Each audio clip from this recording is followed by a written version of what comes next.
The silence in the house was the first thing Arthur noticed in the mornings and the last thing he heard at night.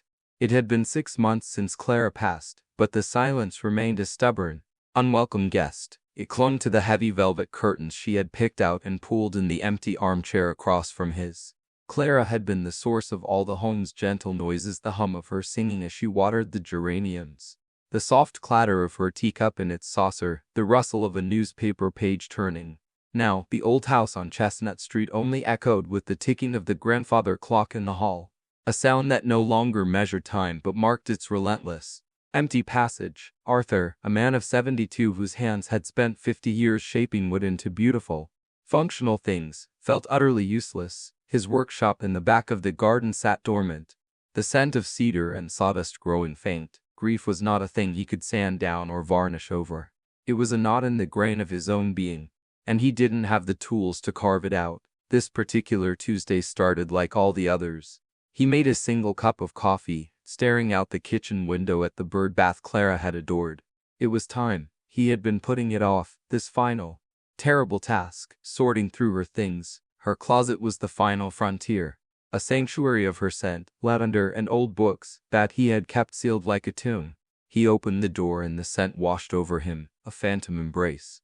He started with her shoes, lining them up with a precision that felt absurd.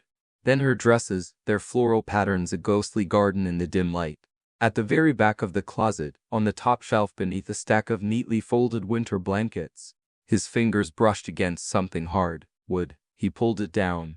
It was a box, about the size of a shoebox, made of a dark, rich mahogany he didn't recognize. The joinery was exquisite, a series of intricate dovetails so seamless they looked like they had grown that way. But the most peculiar thing was the carving on the lid, a delicate, intertwining pattern of ivy and what looked like morning glories. And it was locked. A small, ornate brass lock, with no key in sight. Arthur ran his callous thumb over the smooth wood. He had built most of the furniture in this house. He knew every grain, every joint, every imperfection. He had never, in their 48 years of marriage, seen this box before. Clara was not a woman of secrets. Her life was an open book, one he thought he had read cover to cover 100 times. A cold knot of confusion tightened in his chest, a feeling so alien it briefly eclipsed his grief. Where did this come from? And what, in God's name, was inside? He spent the rest of the morning searching for a key.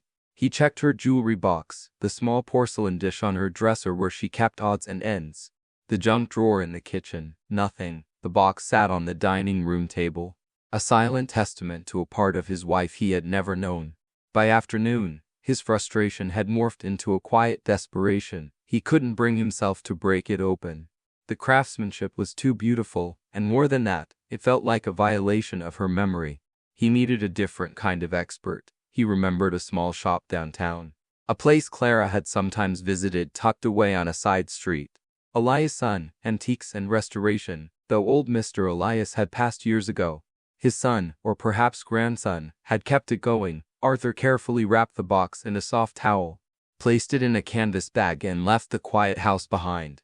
The bell above the shop door chimed a delicate, silvery note as he stepped inside. The air smelled of beeswax, old paper and something else, chamomile tea. The place was a beautiful, cluttered wonderland of forgotten treasures. Grandfather clocks stood silent sentinel, their pendulums still. Porcelain dolls with vacant eyes stared from dusty shelves. A woman stood behind a large oak counter, her back to him, carefully polishing a silver locket. She had silver gray hair tied in a loose, elegant bun at the nape of her neck, and she wore a simple linen apron over a dark green dress. She didn't seem to have heard him come in. "Excuse me," Arthur said, his voice sounding rough in the quiet space. The woman turned, and for a moment, Arthur felt a strange jolt of recognition. Though he was certain he'd never seen her before, she had kind eyes, the color of moss after a rain etched with fine lines at the corners. There was a calmness about her, a stillness that reminded him of the deep woods. "Good afternoon," she said, her voice soft and measured. "How can I help you?" Arthur placed the canvas bag on the counter and gently unwrapped the box. The woman's eyes widened slightly as she saw it. She didn't reach for it immediately, but leaned forward, her gaze tracing the intricate carvings on the lid. "It's beautiful," she murmured, more to herself than to him. "My wife's," Arthur explained. "I found it this morning. It's locked, and I can't find a key." I was hoping you might be able to open it without damaging it. The woman finally looked up from the box and met his eyes. A flicker of something unreadable passed through her expression, curiosity, perhaps, but something else, too, something deeper. I can certainly try, she said. She reached out and ran a delicate finger over the dovetail joints. A touch so light it was almost a caress. This is remarkable work. The wood is Cuban mahogany, very old, and this inlay, it's a very specific style. Arthur watched her, intrigued. You recognize it? She hesitated for a fraction of a second, her gaze dropping back to the box. I've seen similar craftsmanship before. It's rare. The artisan who made this had a very unique signature. She straightened up, her professional demeanor returning. My name is Eleanor Vance. I can't make any promises, but I have a set of professional clockpicks and a gentle hand. I'll need to keep it for a day or two if that's all right. Arthur felt a pang of reluctance at the thought of leaving it. This last mystery of his wife's, but he looked at Eleanor's steady hands and her calm, knowing eyes, and he trusted her. That's fine, he said. Take your time. He gave her his name and phone number as he turned to leave. Eleanor spoke again, her voice quiet. This box, it feels important. Arthur paused at the door, his hand on the brass handle. He looked back at her, standing in her shop full of other people's memories. A gentle guardian of things left behind. Everything about her was important, he said, and stepped back out into the afternoon sun, the silence of his own life waiting for him. The next 2 days were a peculiar form of torture for Arthur. The empty space on the dining room table where the box had sat seemed to pulse with a silent question. He found himself imagining all sorts of things inside, old love letters from a beau before him. He dismissed the thought as quickly as it came. His and Clara's love story was simple, straightforward. They had met at a town dance when he was 20 and she was 18. There was no one before, no one after. Perhaps it held some family heirloom from her side, something she'd never mentioned. Her parents had died when she was young, and she rarely spoke of them. The not knowing was worse than any possible truth.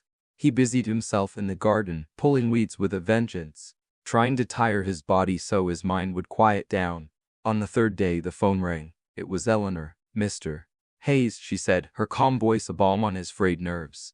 I have some news. I was able to open the box. Arthur's heart hammered against his ribs. And I think it would be best if you came down to the shop, she said gently. I don't think this is a conversation for the phone. An hour later, he was standing once more in the quiet, fragrant antique shop. Eleanor greeted him with a small, sympathetic smile and led him to a small sitting area in the back, furnished with 2 worn velvet armchairs and a small table. The box was on the table, its lid now slightly ajar. I want you to know, Eleanor began, sitting across from him, that I did not pry. As soon as the lock turned, I closed it and waited for you. Whatever is in there is for your eyes only. Arthur nodded, his throat tight with a mixture of fear and anticipation. Thank you, I appreciate that. He reached for the box, his hands trembling slightly. He hesitated, took a deep breath, and lifted the lid. He wasn't sure what he expected, but it wasn't this. The box was lined with faded blue silk, and nestled inside were not jewels or letters, but 3 simple, baffling items. The first was a single, perfectly pressed flower. Its petals were deep, vibrant blue, almost purple, an iris. Beneath it lay a child's drawing, the paper yellowed and brittle with age. It depicted a tall, white lighthouse on a cliff with a bright yellow sun in the corner. The waves were drawn as a series of cheerful blue squiggles. There were 2 stick figures on the cliff, one larger than the other, holding hands. The third item was a small, tarnished brass key, the kind used for a post office box, tied with a faded red ribbon. Arthur stared at the contents, a profound sense of dislocation washing over him. This meant nothing. It was a collection of sentimental trifles that had absolutely no connection to his life with Clara. Clara, who was allergic to irises. Clara, who was a realist and had little patience for childish drawings. Clara, who had never once mentioned a lighthouse. He picked up the key, turning it over in his palm. It felt heavy like a secret. Does any of this mean anything to you? Eleanor asked softly, her voice pulling him from his reverie. Arthur shook his head, placing the key back in the box. No, nothing at all. It's like it belonged to someone else. He looked at the drawing again. In the bottom right corner, in a child's clumsy print, was a single initial L. Not C for Clara. He felt a sharp, unexpected pang of something that felt like jealousy or betrayal. It was an ugly, unwelcome emotion, For 48 years, he had believed he was the sole keeper of his wife's heart, the curator of her memories. Now, this box suggested a hidden gallery, a secret wing of her life he never knew existed. The key might be a place to start. Eleanor suggested, pointing to the small brass object. It looks like a standard box key. There's a number etched on it. It's very faint. Arthur picked it up again and held it to the light. She was right. Stamped into the metal was the number 317. The main post office downtown still has some of the old boxes. Eleanor said, it's possible it's still active, or if not, they might have a record of who it belonged to. The idea of taking action, of doing something other than stewing in his own confusion, was a lifeline. Will you come with me? The words were out before he could stop them. He felt a blush creep up his neck. It was a forward thing to ask of a stranger. But Eleanor didn't seem to find it odd. She looked from Arthur's face to the box, and a look of deep compassion softened her features. She saw a man adrift, and the box was his only map. Of course, she said simply. I'll close the shop for an hour. The post office was a grand, imposing building of marble and brass, a relic from an era when sending a letter was an event. The section with the post office boxes was quiet, a wall of hundreds of small brass doors. They found the 300 section and scanned the numbers. There it was, 317. Arthur's hand shook as he inserted the key. He half expected it not to turn, for this to be another dead end, but with a soft click, the lock disengaged. He pulled the small door open. The box was not empty. Inside was a thick stack of envelopes, tied together with the same faded red ribbon that had been on the key. They were old, the paper soft and worn at the edges. Arthur's breath caught in his throat. He carefully lifted the bundle out.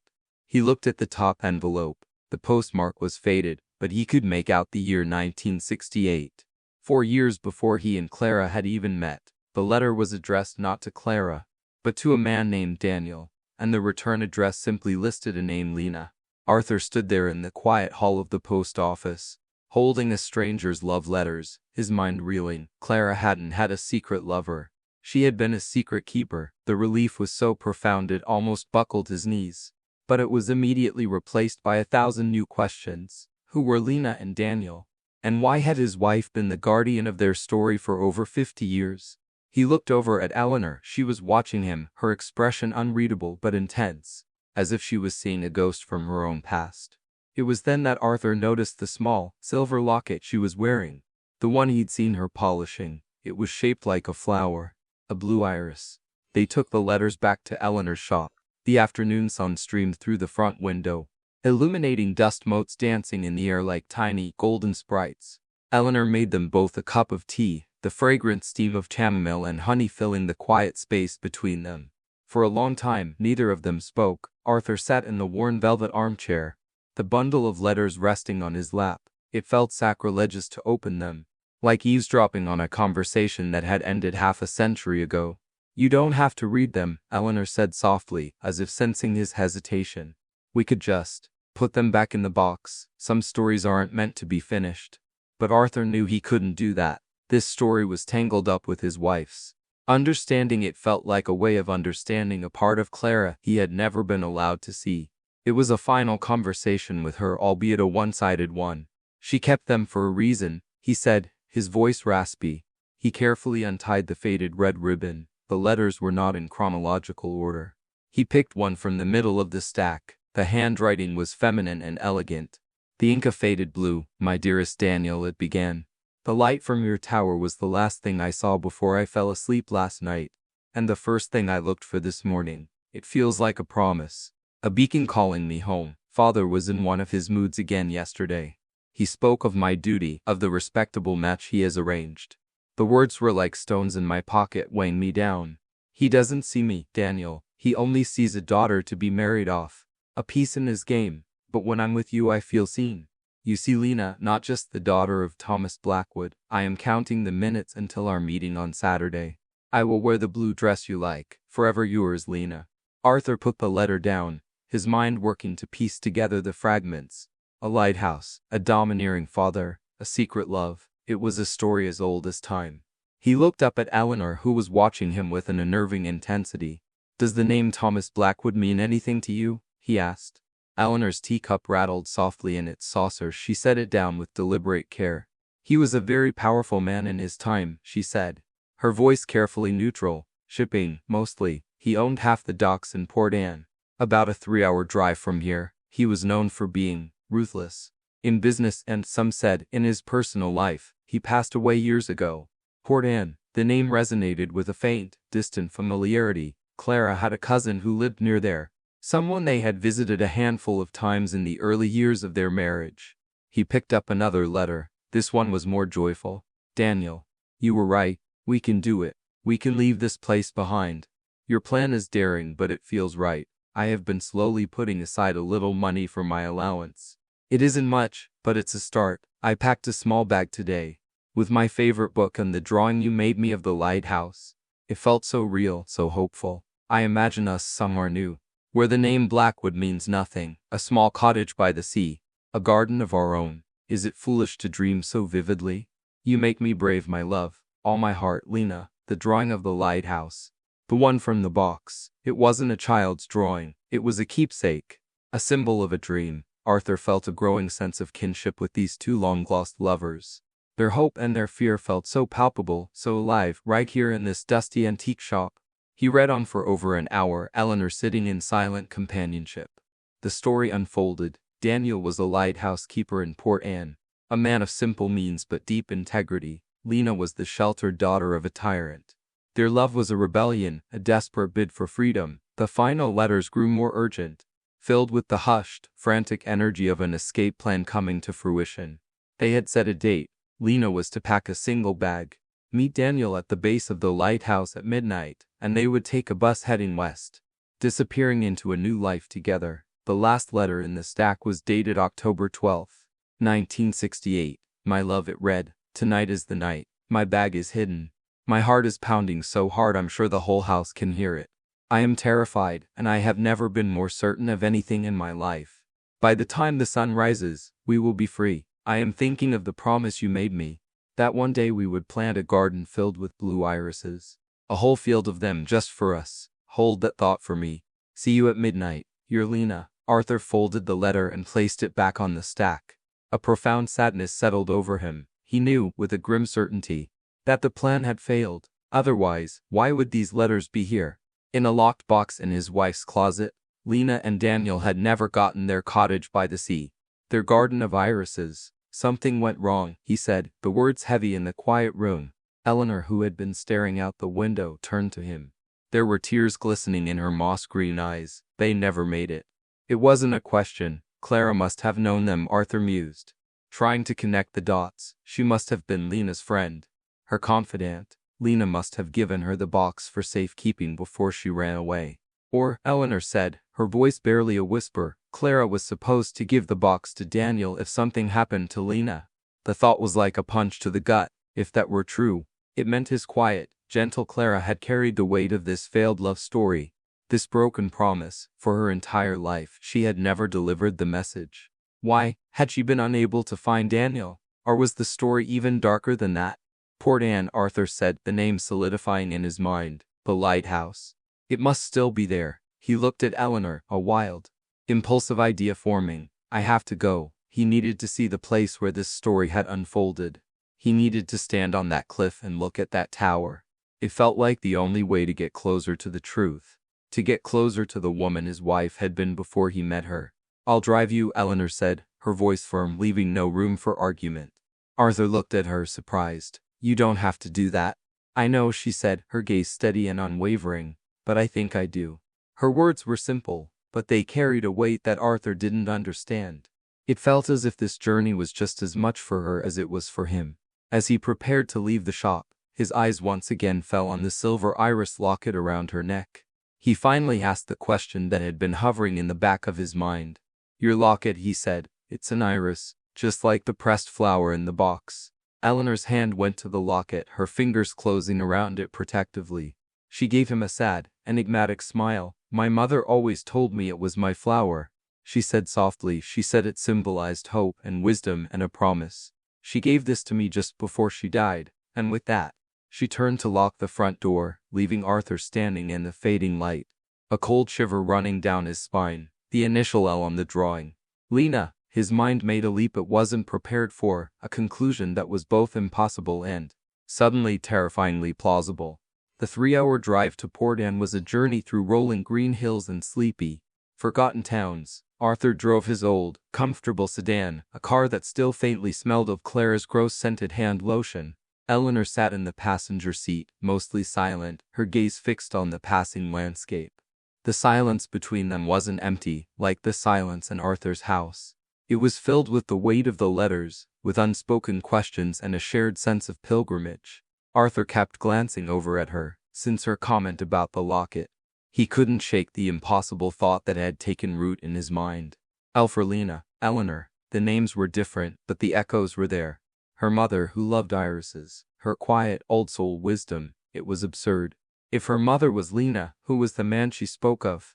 The powerful, ruthless Thomas Blackwood, surely not her father. As they drew closer to the coast, the air began to change. It grew heavy with salt and the sharp, wild scent of the ocean. The sky opened up, a vast canvas of pale blue.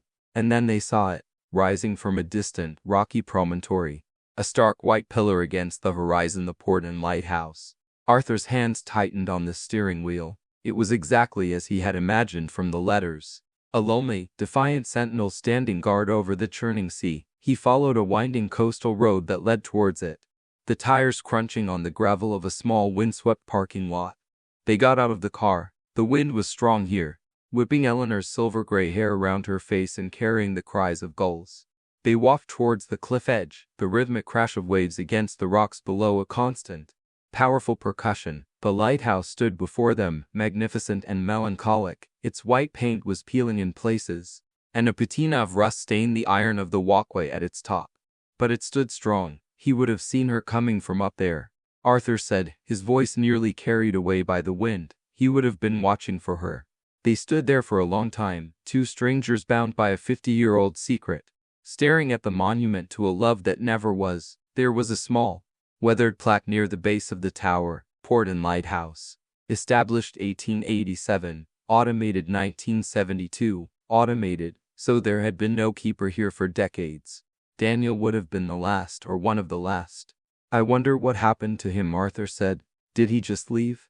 Did he ever try to find her? Maybe he thought she never showed up. Eleanor suggested, her voice thin. Maybe he thought she changed her mind. The thought was a cruel one. A man waiting all night for the woman he loved, only to be met with silence in the dawn, a lifetime of wondering why. They walked along the cliff path, the sea spray misting their faces. The wild, untamed beauty of the place was intoxicating, but it was all tinged with the sadness of the story it held. As they rounded a bend, they came upon a small, secluded cove, a pocket of calm amidst the churning waters. A rickety set of wooden stairs led down to a small patch of sandy beach. Eleanor stopped dead. Her face went pale and her hand flew to her mouth. Arthur looked at her, concerned. Eleanor, are you all right? She didn't seem to hear him. She was staring at the cove with a look of stunned, painful recognition. She took a few unsteady steps towards the stairs, her movements tran-like. The picnic, she whispered, her voice trembling. We had a picnic. Right there, we? Arthur asked gently, confused. Eleanor turned to him, her eyes wide and filled with a bewildering mix of terror and wonder. My mother and I, a long, long time ago, before we moved away. I had forgotten. I had completely forgotten this place. She looked back at the cove, her memories seeming to surface like objects from a shipwreck. She brought a blanket and sandwiches cut into star shapes. She told me this was her favorite place in the world. She called it her secret cove. Arthur's blood ran cold. He remembered a line from one of Lena's letters to Daniel. I will show you my secret cove. The one just north of the lighthouse. It's the only place I feel truly myself. Eleanor stumbled towards the stairs, gripping the weathered handrail. Arthur followed, his heart pounding a frantic rhythm against his ribs. He didn't understand what was happening, how a memory could surface so violently after so long. She slowly descended the stairs, her eyes scanning the small beach. There was a cave, she murmured, more to herself now, a little one, at the back of the cove, where we used to hide from the sun. She pointed towards the cliff face, and there it was, a dark opening in the rock, partially obscured by overgrown sea grass. At that moment, the impossible theory that had been nagging at Arthur solidified into a horrifying, undeniable truth. He looked at Eleanor, truly looked at her, and saw it. The shape of her eyes, the elegant line of her jaw, it was all there. A ghostly echo of the vibrant, hopeful woman who had poured her heart out in those letters. Lena hadn't disappeared without a trace. Part of her was standing right here in front of him. "Eleanor," he said, his voice thick with emotion. "What was your mother's full name?" She turned to face him, her expression lost, her mind clearly struggling to connect the past and the present. "Helena," she said distraitly. Her name was Helena Blackwood. Helena, a more formal version of Lena. And Blackwood, she had married him. The plan had failed, and she had been forced to marry the man her father had chosen. A wave of pity and rage washed over Arthur. Pity for the young woman whose dreams had been crushed, and rage at the man who had done it. But that didn't explain Eleanor. "My father," Eleanor trailed off, her brow furrowed in concentration. "My father never came here. He hated the sea. It was always just me and my mother." Arthur took a gentle step towards her. "Eleanor," he said, his voice soft but firm. "The drawing in the box, the two stick figures on the cliff, holding hands. It was you and your mother, wasn't it?" Eleanor's eyes shot to his, a flicker of understanding dawning in their depths. She brought a trembling hand to her iris locket, her knuckles white. I don't know," she stammered. "I don't remember drawing it." But Arthur knew. He knew with a certainty that settled deep in his bones. This was Lena's daughter, and if her mother had been forced to marry Thomas Blackwood after her plan to escape with Daniel had failed, the timeline was tight. But it was possible, a horrifying possibility. He had to ask the final, terrible question. "And your father," he said, holding her gaze, "Thomas Blackwood, was he a good man?" Eleanor let out a short, bitter laugh that held no humor. The dreamy, confused look on her face vanished, replaced by a shadow, a hardness that seemed out of place on her gentle features. "My father," she said, her voice dropping to a low, cold tone, "was a monster. My mother spent her entire life trying to protect me from him." The confession hung in the salty air between them, a truth as raw and brutal as the jagged rocks below. The story was no longer just about lost love, it was about survival. And Arthur was beginning to realize that his quiet, unassuming wife, Clara, had been a soldier in that secret war. The drive back from Port End was heavy with the weight of Eleanor's confession. The revelation had shattered the fragile peace of the day, leaving a landscape of jagged, painful questions in its wake. Eleanor sat staring out the window, her usual serene composure replaced by a tense, troubled stillness. She had retreated into herself, processing a lifetime of fragmented memories that were now coalescing into a coherent, horrifying narrative. Arthur wanted to comfort her, but what could he say? The story belonged to her, a dark inheritance he had unwittingly unearthed. He focused on driving, the familiar rhythm of the road a small comfort in the emotional storm. When they finally returned to the quiet street where Eleanor's shop was, the sun was setting, painting the sky in strokes of bruised purple and melancholy orange. Arthur pulled up to the curb. "You don't have to talk about it if you don't want to," he said gently, breaking the long silence. Eleanor turned to him, her moss-green eyes shadowed with exhaustion. "No," she said, her voice stronger than he expected. "I think I do. I think I've been carrying this story without knowing its name for my whole life." She invited him in. The shop was dark now, the fading light casting long shadows that made the antiques look like sleeping beasts. Eleanor lit a small lamp on the counter, its warm glow creating an island of intimacy in the gloom. She didn't make tea this time. Instead, she stood behind the counter, her hands resting on the smooth oak surface as if to ground herself. "My mother, Helena, was a ghost," she began, her voice low and steady. "She was physically present, but her spirit was somewhere else. She floated through our house, this big, opulent prison my father built, with a smile that never reached her eyes. She loved me, I know she did. It was fierce, a desperate kind of love. But there was always a profound sadness in her, a sorrow so deep I could feel it in the room even as a little girl." Arthur listened, his heart aching for the child Eleanor had been, and for the woman he was only now beginning to understand. "My father, Thomas Blackwood, was a man who collected beautiful things," Eleanor continued, her voice laced with a cold anger, "and my mother was the prize of his collection. He didn't love her, he owned her. He was controlling, manipulative.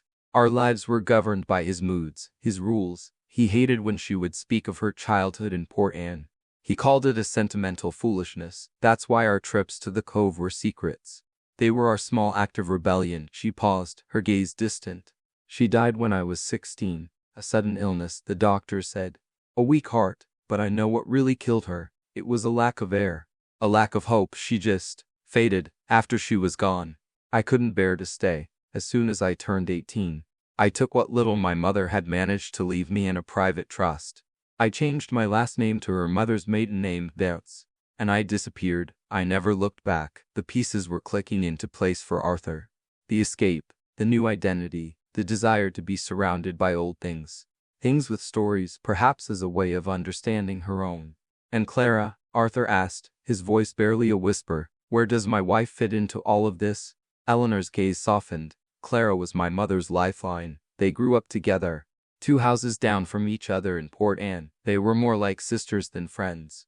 Clara was the practical one, the steady one. My mother was the dreamer. She finally came out from behind the counter and sank into one of the velvet armchairs, pulling a knitted shawl around her shoulders as if a sudden chill had entered the room. I found some of my mother's old diaries after she died. Most of them were filled with melancholy poetry and observations about the weather. But one of them, from the year before she married my father, was different. It was filled with hope. It was filled with D. Arthur's breath caught. Daniel. Yes, Eleanor confirmed. She never used his full name. Just D. The diary spoke of their plans, their dreams, and it was filled with mentions of Clara. Clara, who passed messages between them. Clara, who helped my mother sew money into the hem of a dress. Clara, who stood as a lookout while they met in secret. A picture of his wife formed in Arthur's mind, not the calm, gentle woman who tended her garden, but a brave young co-conspirator, risking the wrath of a powerful man for the sake of her friend's happiness. The diary ends abruptly, Eleanor said, her voice trembling slightly. The last entry is just one sentence, written in a shaky, frantic hand. He knows. God help us. He knows. Thomas Blackwood, Arthur breathed. He found out about the escape plan. I think so, Eleanor said, wiping a tear from her eye. The way my mother wrote about it, he didn't just forbid it. He crushed it. He made sure Daniel was gone, and he made sure my mother understood that she had no choice but to marry him. He isolated her from everyone, including Clara. They saw each other only a handful of times after the wedding, always under his watchful eye. Now it all made a terrible kind of sense. Helena, had given the box to Clara for safekeeping on the eve of her planned escape. It was their plan B. If Lena made it, she would contact Clara, and the box would be a memento. If she didn't, Clara was meant to find Daniel and give him the letters, to let him know that Lena had loved him, that she hadn't simply abandoned him. But she never gave it to him, Arthur said, the question hanging in the air. Why would she keep it all these years? Maybe she couldn't find him. Eleanor offered. After the lighthouse was automated, he would have had to leave Port Anne. It was 50 years ago. It would have been difficult to track someone down. Or maybe she was scared, Arthur countered, the thought sickening him. Scared of Thomas Blackwood. If he was as ruthless as you say, he might have threatened her, too, threatened to harm her or her family if she ever tried to contact Daniel.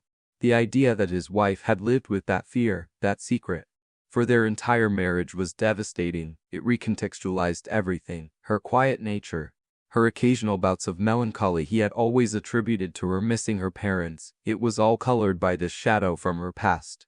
He now understood the box was not a betrayal, but a burden. A heavy, mahogany burden of a promise she couldn't keep.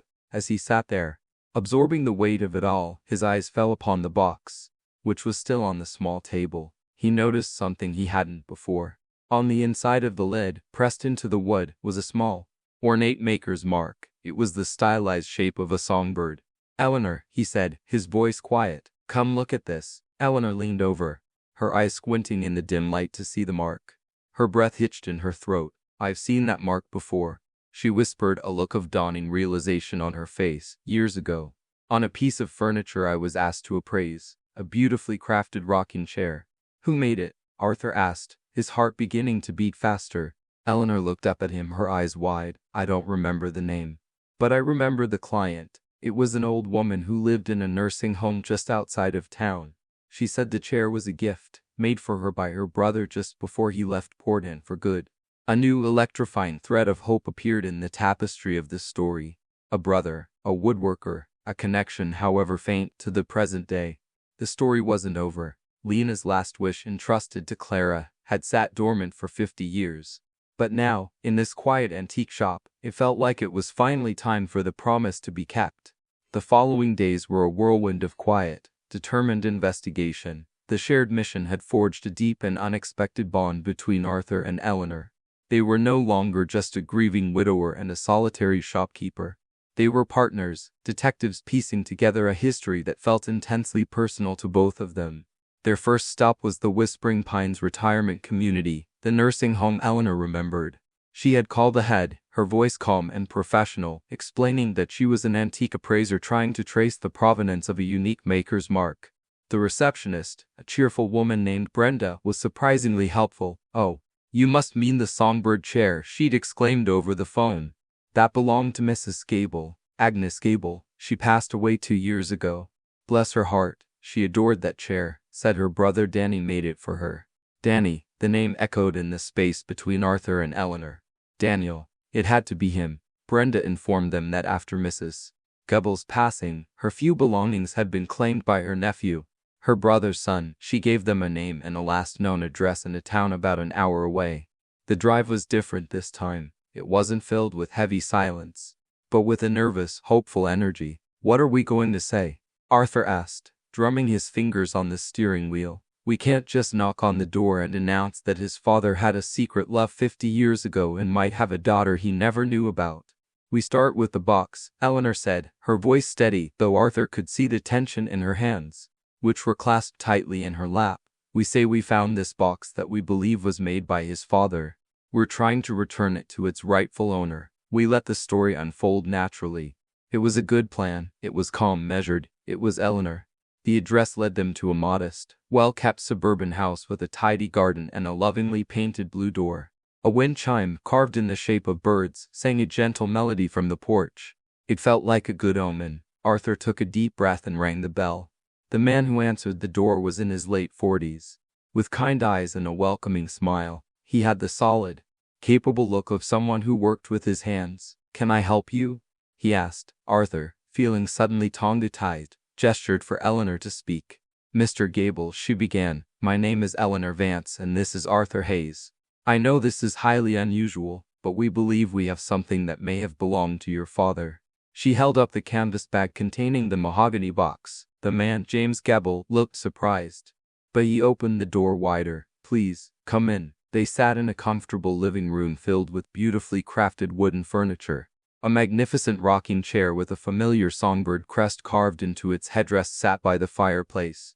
James Gable's workshop was clearly a place of love. "My father is Daniel Gable," James said, after Eleanor had carefully placed the box on the coffee table.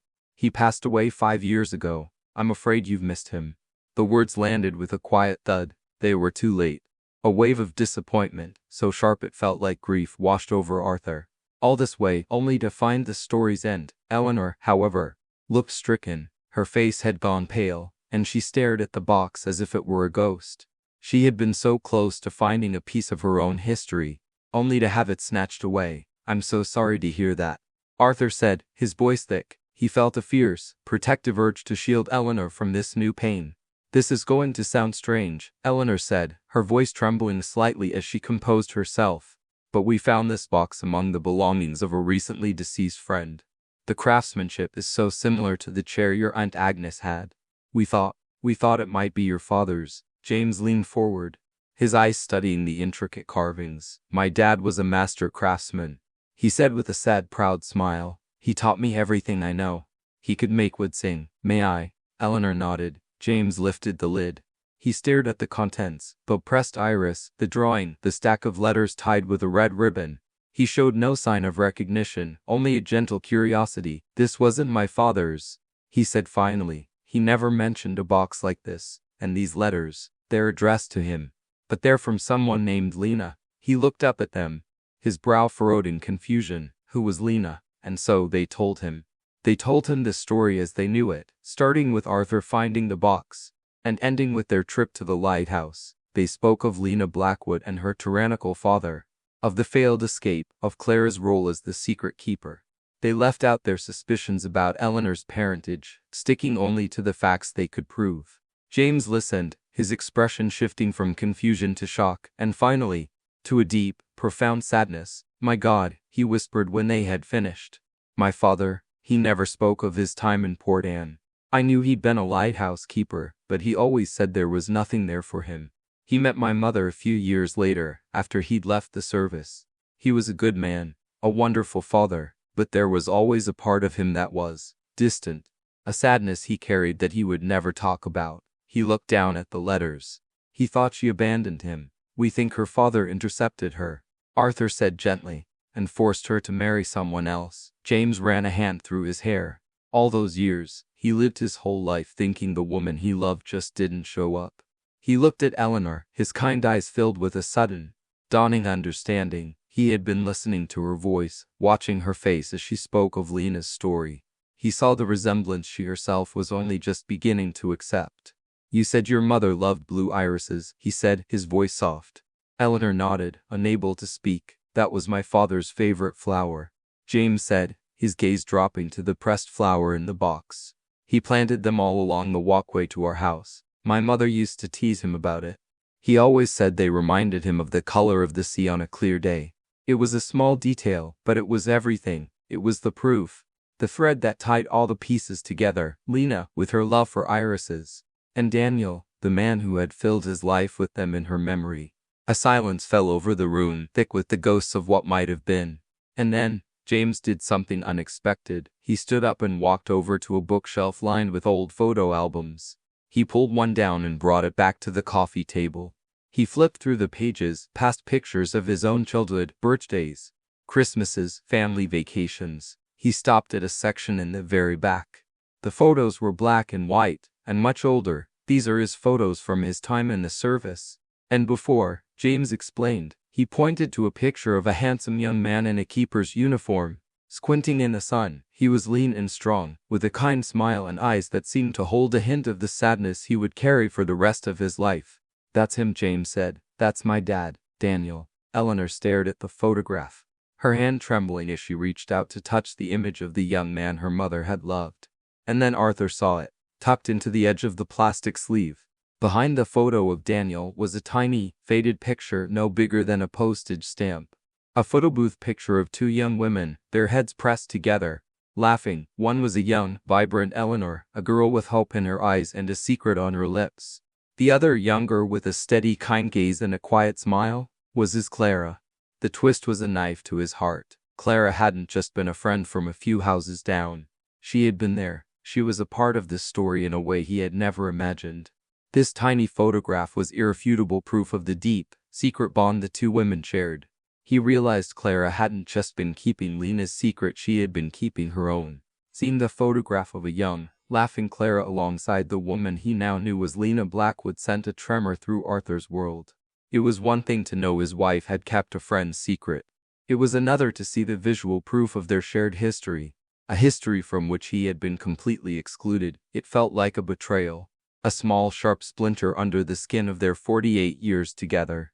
He kept quiet on the drive back to Eleanor's shop. The image of the two women burned into his mind. James Gable had been kind, overwhelmed but gracious. He had insisted they keep the box and the letters, saying it felt right that they stay with Eleanor. He had asked for her phone number, suggesting that once he had time to process everything, he might like to talk more, to learn about the mother of the sister he never knew he had. It was a new beginning for them, but for Arthur it felt like an ending. He was now an outsider to his own marriage, a latecomer to a story whose most important chapters had been written long before he arrived. "Are you all right?" Eleanor asked, her voice cutting through his troubled thoughts as they pulled up in front of her shop. "You've been quiet." "I'm fine," he said, the words sounding hollow even to his own ears. He helped her carry the box back inside. The air in the shop felt different now, charged with resolved mystery and new, complicated emotions. "I don't understand why she never told me," Arthur said, the words finally spilling out as he sank into one of the velvet armchairs. He felt old and tired and very, very lost, not just about Lena and Daniel, but about her part in it, about a friendship so important she would risk so much. "It's like our life together was incomplete." Eleanor looked at him with a deep, knowing sympathy. She didn't offer platitudes or easy answers. Instead, she walked over to a cluttered bookshelf in the corner of the shop, a section filled not with antiques for sale, but with her own personal collection of books on restoration and history. She pulled out a large, leather-bound volume. It was a book on furniture restoration, its pages filled with notes and diagrams. She opened it to the middle.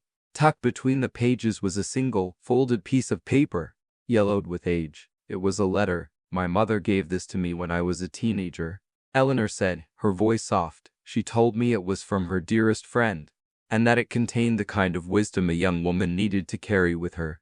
I've read it 100 times, but I think it was meant for you, too." She handed the letter to Arthur. His hand shook as he unfolded it. The handwriting was instantly, achingly familiar. It was Clara's. The letter wasn't dated.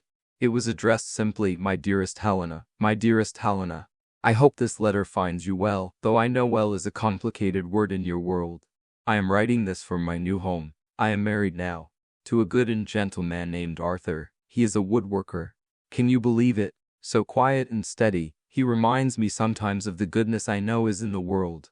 Even when it is hard to see, he makes me feel safe. I know you worry about me, about the promises we made, the secrets we keep. I want you to know that I have the box. It is safe with me. I have not been able to find D. I tried, Helena, I truly did. After you were married and communication became impossible, I went looking for him, but he was gone. The lighthouse was empty. No one knew where he went. I think your father made sure of that. I was so afraid of him, afraid of what he might do if he knew I was looking. So I stopped. I prayed that was the right decision. I chose a quiet life. I chose safety. Sometimes I feel like a coward for it. I see you in my dreams sometimes, the young, brave girl who was ready to risk everything for love. And I am the girl who was too scared to even deliver a message.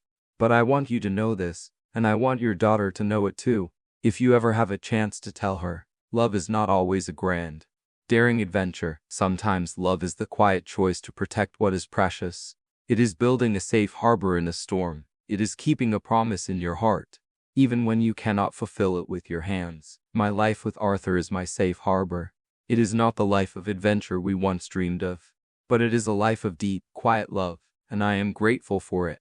Do not be sad for me, and do not for a moment think I have forgotten you or him. The box will remain with me, a silent testament to the bravest woman I ever knew. Be well, my friend. All my love, Clara. Arthur read the letter twice, the words blurring through his tears. The splinter of betrayal dissolved, replaced by a wave of profound, heartbreaking understanding. She hadn't excluded him.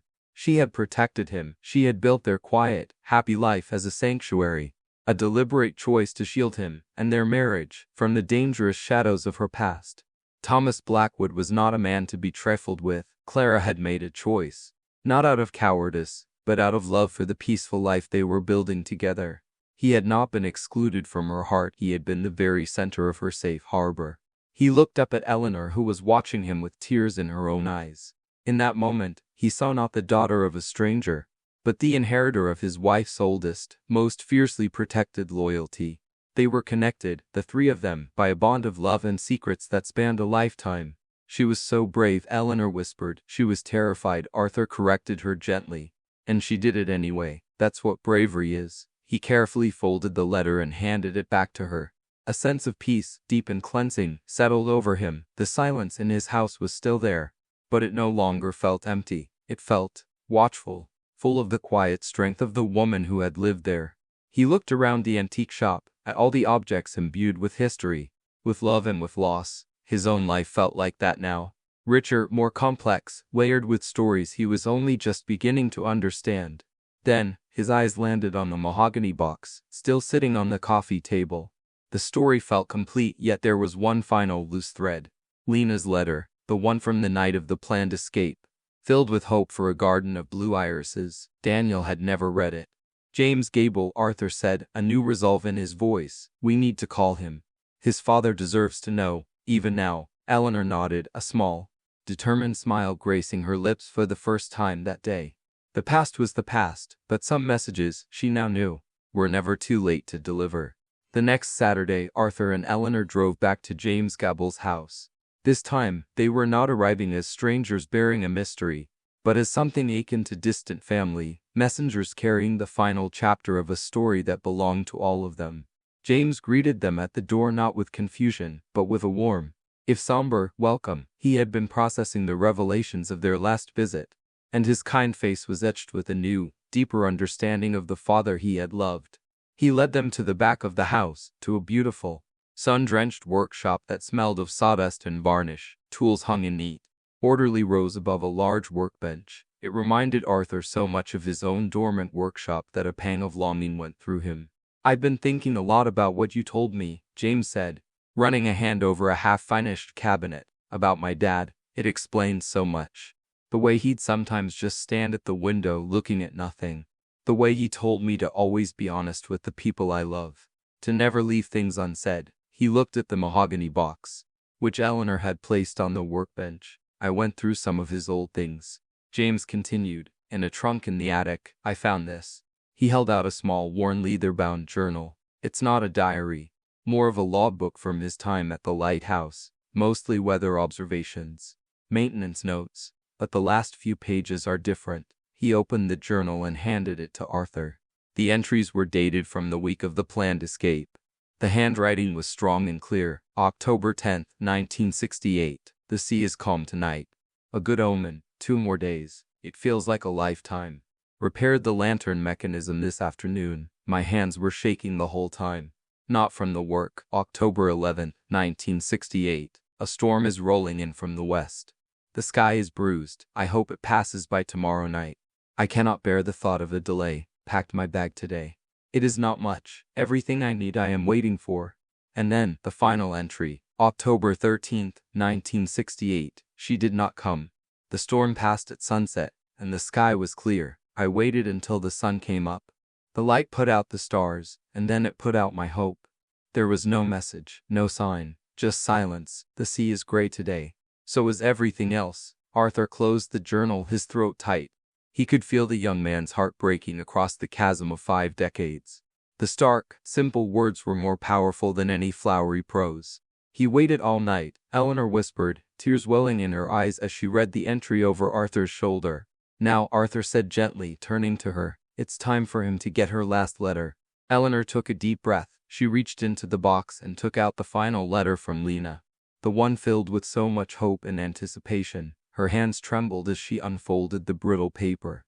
In the quiet of the workshop, with the scent of wood shavings in the air and the afternoon sun slanting through the windows, Eleanor began to read her mother's words aloud. Her voice was soft, but it filled the space, a bridge across time. "My love. Tonight is the night." She read through the whole letter, her voice cracking only once, on the line about the garden of blue irises. When she finished, a profound silence settled over the three of them. It was a moment of immense, heartbreaking catharsis. Lena's last message, her final testament of love and hope, had finally been delivered. James wiped a tear from his eye. "Thank you," he said, his voice thick with emotion. "Thank you for bringing him this. For bringing us this." He looked from Arthur to Eleanor, a new light in his eyes. "He would have loved to have known you," he said to Eleanor. "He would have been so proud." Later, as they were preparing to leave, James stopped them at the door. "My father left me this workshop. All his tools," he said. "But he also left me a small plot of land up north. A few acres he bought years ago and never did anything with. He always said he was saving it for something, but he never said what. I think I know now." The unspoken intention hung in the air. It was the land he had dreamed of sharing with Lena. A place for a cottage and a garden. It was a final, devastating piece of the puzzle, a testament to a love that had never truly died. On the drive home, Arthur felt a sense of closure so complete it was almost physical. Clara's burden had been lifted, Lena's message had been delivered, Daniel's memory had been honored. But as one story ended, another, much quieter one was beginning. The bond between him and Eleanor had been forged in the crucible of this shared journey. They had navigated grief, mystery, and revelation together. Now, in the aftermath, a comfortable, easy silence settled between them. "My workshop has been quiet for too long," Arthur said, breaking the silence as they neared his street. "I think it's time I started making things again." Eleanor smiled, a genuine, radiant smile that made the fine lines around her eyes crinkle. "I think that's a wonderful idea," she said. "The world needs more beautiful things." A week later, Arthur walked into Eleanor's shop. He was carrying something wrapped in a soft cloth.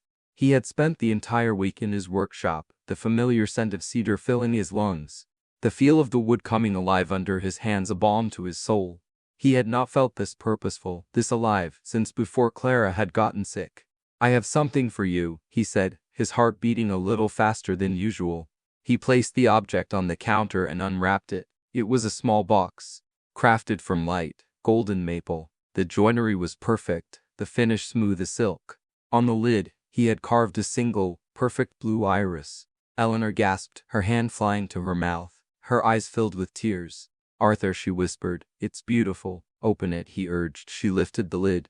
Inside, nestled on a bed of blue velvet, was not a pressed flower or an old letter, but a single small brass key. It was the key to his house. "I know it soon," Arthur said, his voice a little shaky. "And I know we both have pasts that are complicated and full of ghosts. But my house has been silent for too long, and I find I enjoy the sound of your voice more than the quiet." Eleanor looked from the key to his face, her expression a mixture of shock and radiant joy. She didn't say anything. Instead, she came around the counter, stood on her toes, and pressed a soft, gentle kiss to his lips. It was a kiss that tasted of chamomile tea and second chances. It wasn't the fiery, desperate passion of Lena and Daniel's stolen moments. It was something else, something quieter, deeper, a love built not on a frantic escape, but on a slow, steady journey home. It was the love of a safe harbor, a place to rest after a long, unexpected storm, and for the first time in a very long time, Arthur Hayes felt like he was finally home. Months melted into a comfortable, gentle rhythm. The key Arthur had given Eleanor was no longer just a symbol. It was a part of her daily life. She didn't move into the house on Chestnut Street. Her little apartment above the shop was too much a part of her identity to abandon, but she filled the quiet spaces in Arthur's home with her presence. There was the soft scent of her chamomile tea in the kitchen in the evenings, a stack of her books on the nightstand in the guest room which had slowly become her room, and the sound of her laughter mingling with the ticking of the grandfather clock. The silence that had once haunted Arthur was gone, replaced by the easy cadence of companionship. They spent their days in a comfortable tandem. Arthur was back in his workshop, the hum of his lathe and the scrape of his sanding blocks a constant, reassuring presence. He wasn't just building furniture, he was reclaiming a part of himself. He restored an old rocking chair for the nursery of a young couple down the street. He built a set of magnificent bookshelves for the local library, his songbird maker's mark hidden discreetly on the back of a shelf. Each piece was an act of quiet joy. Eleanor, in turn, found a new energy in her own work. The story of the box had reaffirmed her belief in the power of objects to hold history, to connect lives. She began hosting small workshops at her store, teaching people how to care for their family heirlooms, sharing not just the techniques of restoration, but the importance of preserving the stories the objects held. She kept in close contact with James Gable. Their relationship was a delicate, unfolding thing. They were strangers connected by the deepest of roots. They exchanged long emails, then graduated to phone calls. He told her stories of his father, of Daniel's quiet integrity and unexpected humor. She, in turn, shared the few precious memories she had of her mother, painting a picture of the woman Lena had been beyond her tragic love story. One sunny afternoon in late autumn, James came to visit. He and Eleanor asked Arthur to join them. The three of them sat in Arthur's garden, the one Clara had so lovingly tended, the late blooming roses still clinging to their vibrant color. "I did it," James announced, a nervous excitement in his voice. "I went up to see the land my dad left me." He pulled a photograph from his jacket pocket. It showed a few acres of rolling green land, bordered by a stand of tall pine trees. In the distance, you could just make out the glint of a lake. "It's beautiful," Eleanor said, her voice soft. "It is," James agreed. "And while I was there, I decided something. It shouldn't just sit empty." He looked from Eleanor to Arthur, his expression earnest. "I want to build a small cabin there, a retreat, and I want to plant a garden." He paused, taking a deep breath. "A garden of blue irises, a whole field of them. It feels like the right way to honor them all, Lena and Daniel. A place of peace, where their story can finally rest." The gesture was so profound, so perfect, that for a moment neither Arthur nor Eleanor could speak. It was the ending Lena had written for herself, finally coming to pass through the hands of the children she had never been able to unite.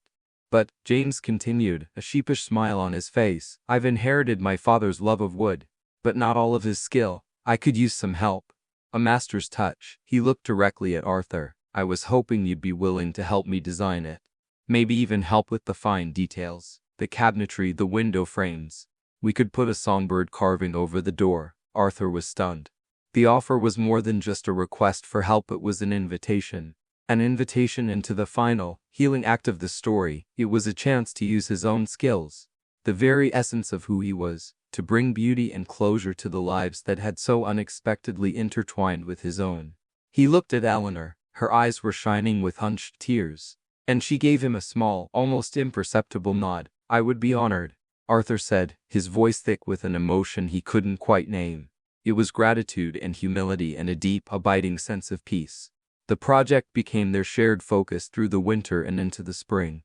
Designs were drawn up on Arthur's kitchen table. James would drive down on weekends, and the three of them would work, first in Arthur's shop, crafting window frames and a beautiful front door from warm, honey-colored oak, and later on the land itself as a small foundation was laid.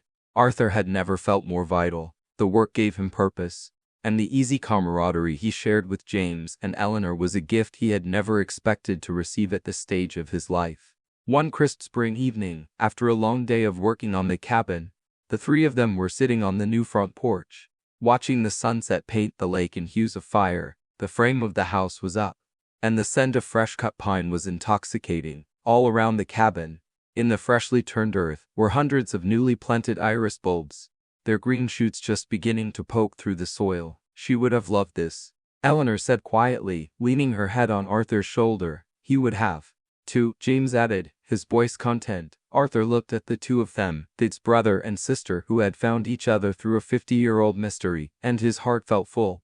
He thought of Clara. He no longer felt the sting of her secrets, only a profound sense of awe at the life she had lived, at the fierce loyalty she had held in her quiet heart. He realized that Clara hadn't just left him a house and a collection of memories. She had, in her own mysterious way, left him this. She had left him Eleanor. She had left him a new family, a new purpose. She had left him the end of a beautiful, tragic story, and the beginning of a new one. As darkness fell and the first stars began to appear in the vast, silent sky, Arthur reached for Eleanor's hand, his calloused fingers glancing through hers. He thought of the two boxes, the dark, mahogany box of secrets that had started it all, and the light, maple box of hope that he had crafted for Eleanor. Life, he mused, was a series of such boxes. Some were meant to be locked away, their contents too heavy to carry, but others were meant to be opened, their stories shared, their keys offered with a trusting heart. He held Eleanor's hand a little tighter, feeling the steady warmth of her presence beside him. The cabin wasn't finished, and the irises had not yet bloomed, but in the peaceful quiet of the evening, surrounded by the promise of what was to come, Arthur Hayes felt a sense of completion so pure and so profound. It was a quiet prayer of thanks whispered into the twilight.